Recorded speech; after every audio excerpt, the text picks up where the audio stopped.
എൻ്റെ ലൈഫിൽ 2 വലിയ വിഷമങ്ങൾ ഉണ്ടായിട്ടുള്ളത് എനിക്ക് ഫ്രണ്ട്ഷിപ്പിൽ നിന്നാണ്. ഒരു 10 വർഷം മുമ്പേ വരെയൊക്കെ ഞാൻ ഫ്രണ്ട്സിന് വേണ്ടിയിട്ട് ജീവൻ പോലും കൊടുക്കുന്ന ഒരാളായിരുന്നു കേട്ടോ. പക്ഷേ ഈ 2 സംഭവങ്ങൾക്ക് ശേഷം ഞാൻ ആ പരിപാടി നിർത്തി. I put up A wall around my heart എന്ന് വേണമെങ്കിൽ പറയാം.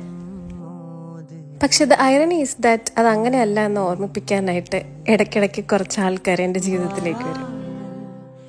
വർഷങ്ങൾ എത്ര കടന്നു പോയാലും എത്ര ദൂരെ പോയാലും നമ്മളെ ഓർത്തിരിക്കുന്ന കുറച്ച് ആൾക്കാർ. അങ്ങനെ ഒരാളിൻ്റെ കൂടെ കാണാൻ പറ്റിയ ഒരു അടിപൊളി സിനിമയാണ് കേട്ടോ വർഷങ്ങൾക്ക് ശേഷം. നമ്മൾ എത്ര മതിലുകൾ കെട്ടിപ്പൊക്കിയാലും അതൊക്കെ തകർക്കാൻ കഴിവുള്ള ഒന്നാണ് സത്യം പറഞ്ഞ ഫ്രണ്ട്ഷിപ്പ് എന്ന് പറയുന്നത്.